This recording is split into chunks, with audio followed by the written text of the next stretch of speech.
Today we are going to discuss about web services. Basically, web services will help us to get the data from the web servers. Okay. So in general, in the real time, whenever you are performing the automation, the ops team or SMEs will provide those web services to you.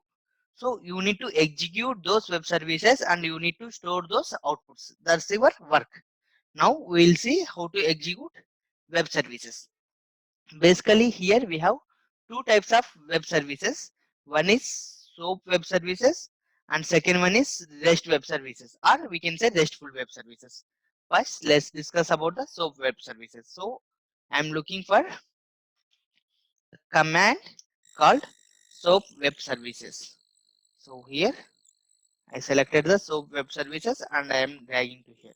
So here I have to provide the web service URI. This is not URL, this is the URI. So I am selecting build URI.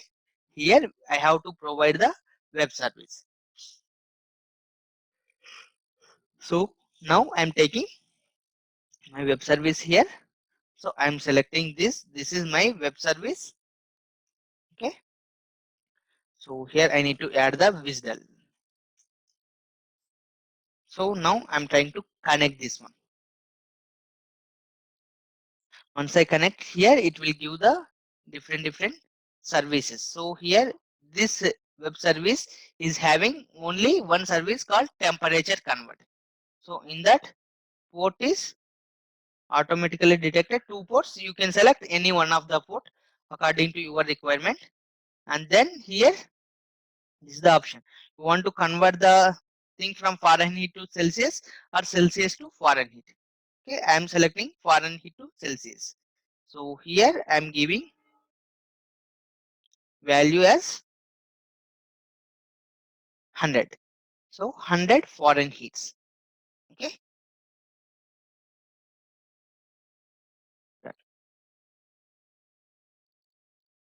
And I am saving this. Oh no, sorry. Here it was not saved. 100. I am saying add. So this has been updated. Now I am saving this. So once it is done, so the output will be generated in XML format. Okay. If you want to save that XML, so you can browse and you can save the required location. So I'm going here and I'll save automation where my docs.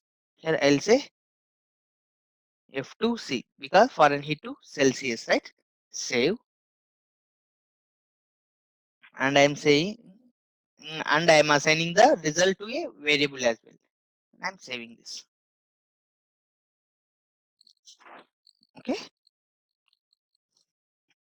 So now let me print the message box.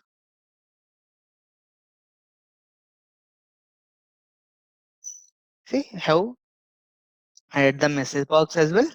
I'm saving web services. Save. And now I'm going to run this. See, the XML has been generated. Here, see, Fahrenheit to Celsius result will be 37.777 so on. Right? So actually we gave 100 Fahrenheit that has been converted into 37 Celsius. So this RESTful service has been performed this one. Okay. In the same way, we can perform the reverse operation as well. Again, I am going to build URI. Here I am selecting. Again, I am connecting to this. Let me see. Yeah. This time I am thinking Celsius to Fahrenheit. Now I am giving here 40. Okay. And I'm selecting update. See, now I'm giving the 40 Celsius. Okay, I'm saving this, saving this, save.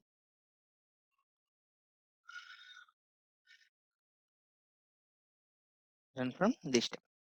See, now it's converted to, sorry, it converted from Celsius to Fahrenheit. See, Celsius to Fahrenheit results become 104. So basically what it will do means this particular web service will perform that calculation. We are not doing that. Okay. So to work with these kind of web services, we can go with the SOAP web services or RESTful web services.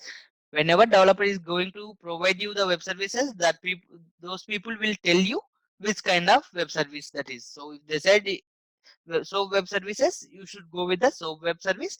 If they said RESTful, you should go with the REST web service. And here, if you go to the build URI, we work with the operation parameters. Okay. Next, let's see what is this raw data parameter. If you select the raw data parameter here, you have to give the XML itself. Okay, I am taking this. Let me go here.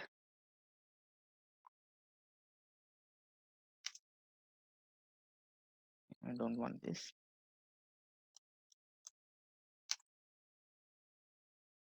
So Celsius to Fahrenheit. I'm selecting this one. So here, see, this is the XML.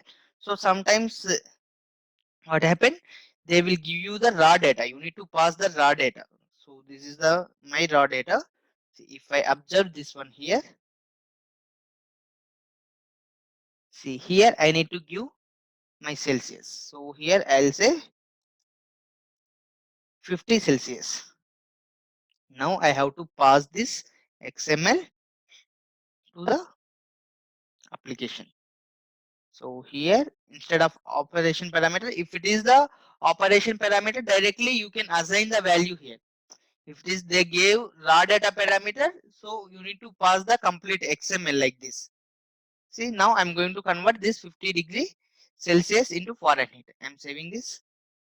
Save, save, run from this step. See, it has been converted into Fahrenheit. Like this, it will work.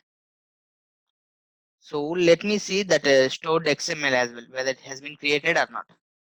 So here my documents. So see, XML document has been created. Let me open this. See, required XML has been generated. Like this, we can work with the SOAP services, and let's look into the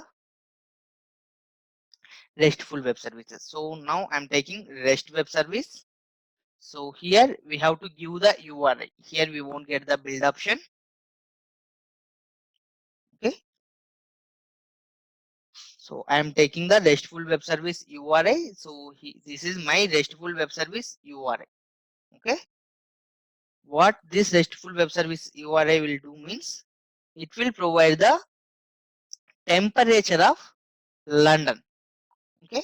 So here methods, get method, post method, put method, delete method. So these are all the different methods. The get method will help you to get the data from the server, and post method and put method will help you to update the data inside the server. So here you are giving the input to the server. If you select the post or put, if you select the get, server is giving the input to you. Okay, so we don't have our own servers, right? So I'm using the get server because I should not update. Basically, I won't be having the access for these things, post, delete these things, because these servers are not mine, right? That's the reason. So I'm getting this one. So I gave this URI. Okay. So now I'm testing this one, send request.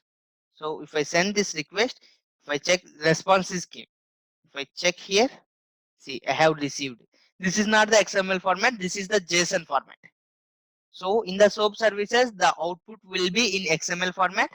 In the REST services, the output will be in JSON format. So again, I am assigning to a variable. This one. Save. Paste. See, I am learning from this step. See, I got the required information. See, if I go here, see, this is the humidity, this is the minimum temperature, this is the maximum temperature, and this is the wind speed, 3.6 and 90 degrees, clouds, all the information we will get this one. Okay. So like this, we can work with the web services. Okay. And how? Hello. So for practice, see, these are all test web services. For the practice purpose and demonstrative purpose, I got this from the Google. See where I got this means. See, some websites are there. So the soap services I got from the W3 schools, and web services I got from some other thing. I'll show you here.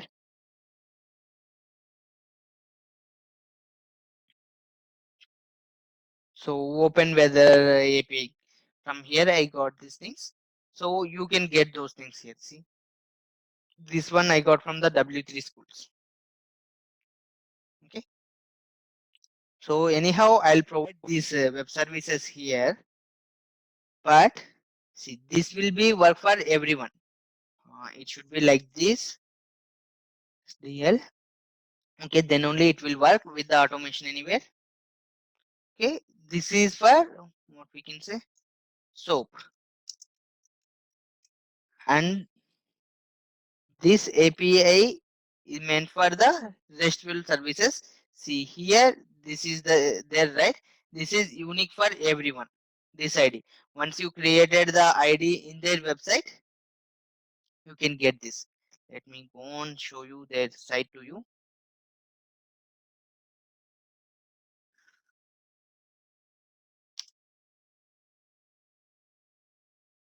No, where is this?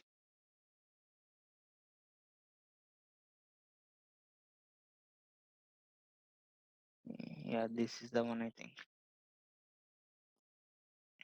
Yeah, here if you go to the API doc, see here different API docs are there. Current weather data, hourly forecast, 16 days daily forecast, like this different APIs are there. So just select this one. So here we'll get the lot of services. Here we need to update our own API key. How we will get this means just click on this. See, then it will ask you the sign in, all those things. So once you sign in, so like this, you will get your own API key. So you need to integrate this own API key here, and you need to use like this. You can practice. You can do the research on different kinds of APIs. Okay, this is about web services.